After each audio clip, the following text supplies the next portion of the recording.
नमस्कार, स्वागत है आपका। मैं हूं आपके साथ साक्षी जादौन। नेशनल हेराल्ड मामले में कांग्रेस की मुश्किलें बढ़ती नजर आ रही हैं। बता दें आपको कि दिल्ली पुलिस की इकोनॉमिक ऑफेंस विंग यानी कि ईओडब्ल्यू ने सोनिया गांधी, राहुल गांधी और समेत कई बड़े नामों के खिलाफ नई एफआईआर दर्ज करा दी है। ये कार्रवाई एनफोर्समेंट डायरेक्टोरेट यानी कि ईडी की शिकायत पर हुई है। आरोप है कि सोनिया, राहुल समेत कांग्रेस के टॉप लीडर्स ने पद का दुरुपयोग करके निजी फायदे के लिए 2000 करोड़ से ज्यादा की प्रॉपर्टी को महज 50 लाख में हथिया लिया था। क्या है ये पूरी की खबर और क्या है ये केस कांग्रेस को और कमजोर कर देगा? आइए इस रिपोर्ट से समझते हैं।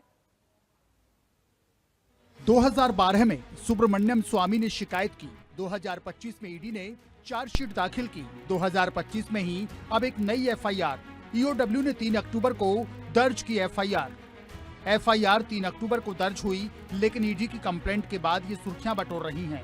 ईडी की शिकायत के मुताबिक 2010 में एजीएल के पास करीब 2000 करोड़ रुपए मूल्य की संपत्तियां थी। कोलकाता की डोटॉक्स मर्केंटाइज ने यंग इंडियन को 1 करोड़ रुपए दिए, जिसके बाद यंग इंडियन ने कांग्रेस को 50 लाख रुपए चुकाकर एजीएल पर नियंत्रण हासिल किया। यंग इंडियन में राहुल और सोनिया गांधी की 76% हिस्सेदारी है। ईडी ने पीएमएलए की धारा 66(2) के तहत ये शिकायत की ताकि मनी लॉन्ड्रिंग का केस और मजबूत हो सके। एफआईआर 3 अक्टूबर को ईडी की शिकायत पर दर्ज की गई थी।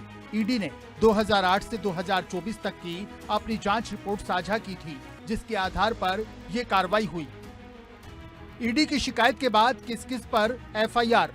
Sonia Gandhi, Rahul Gandhi, Sam Pitroda, Suman Dubey, Young Indian, Dotex Merchandise Limited, Sunil Bhandari, Associated Journals Limited यानी कि एजेएल के नाम आईपीसी की धाराओं में 120 B, criminal conspiracy 403, dishonest misappropriation 406, criminal breach of trust 420 cheating की धाराओं में केस दर्ज किया गया है। एफआईआर चीख कर आरोप लगा रही है कि गांधी परिवार समेत 6 लोगों ने भ्रष्टाचार किया, क्रिमिनल कॉन्स्पिरेसी की, प्रॉपर्टी के लिए धोखाधड़ी की, बेईमानी और धोखेबाजी भी की। ईडी के मुताबिक एक मास्टर प्लान था जिसमें पूर्व कांग्रेसी नेता मोतीलाल वोरा और ऑस्कर फर्नांडिस भी शामिल थे। सोनिया गांधी पर आरोप लगे कि उन्होंने पूर्व एआईसीसी चेयरपर्सन के तौर पर पब्लिक मनी को पर्सनल यूज के लिए कन्वर्ट किया। करीब 2000 करोड़ की कीमत वाली संपत्ति को सिर्फ 50 लाख देकर इस्तेमाल किया। राउज एवेन्यू कोर्ट ने ईडी की चार्जशीट पर संज्ञान लेने का फैसला टाल दिया है। स्पेशल जज विशाल गोगने 16 दिसंबर को ऑर्डर सुनाएंगे। कोर्ट ने कहा, आरोपी पक्ष को सुने बिना फैसला नहीं। ये फेयर ट्रायल का हिस्सा है। बीएनएसएस की धारा 223 का हवाला देकर कोर्ट ने साफ किया कि ट्रांसपेरेंसी जरूरी है। कांग्रेस ने इसे बदले की राजनीति वाली सोच बताया है। जनरल सेक्रेटरी जयराम रमेश ने ट्वीट किया। जयराम रमेश का ट्वीट, मोदी शाह की हरासमेंट पॉलिटिक्स चलेगी लेकिन जस्टिस जीतेगा। गांधी परिवार की नई मुश्किलें तो समझ गए होंगे, लेकिन ये समझना भी जरूरी है कि नेशनल हेराल्ड का पूरा मामला क्या है। तो चलिए उसको भी समझ लेते हैं।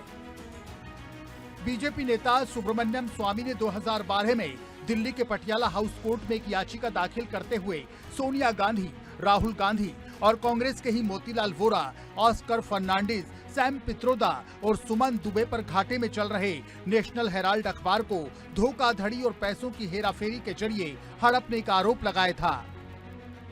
क्या है नेशनल हेराल्ड केस? आरोप के मुताबिक कांग्रेसी नेताओं ने नेशनल हेराल्ड की संपत्तियों पर कब्जे के लिए यंग इंडियन लिमिटेड ऑर्गेनाइजेशन बनाया और उसके जरिए नेशनल हेराल्ड का प्रकाशन करने वाली एसोसिएटेड जर्नल लिमिटेड का अवैध अधिग्रहण कर लिया।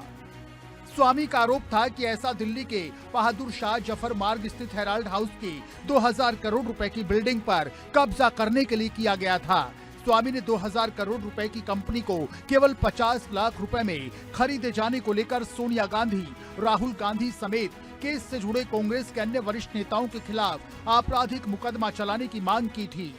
आरोपियों में से मोतीलाल वोरा और ऑस्कर फर्नांडिस की मौत हो चुकी है। नेशनल हेराल्ड अखबार कब शुरू हुआ और उसके साथ समय समय पर क्या हुआ, मतलब पूरी टाइमलाइन भी जानना और समझना बहुत जरूरी है। नेशनल हेराल्ड मामला 1938 में पूर्व पीएम ने नेशनल हेराल्ड अखबार की शुरुआत की।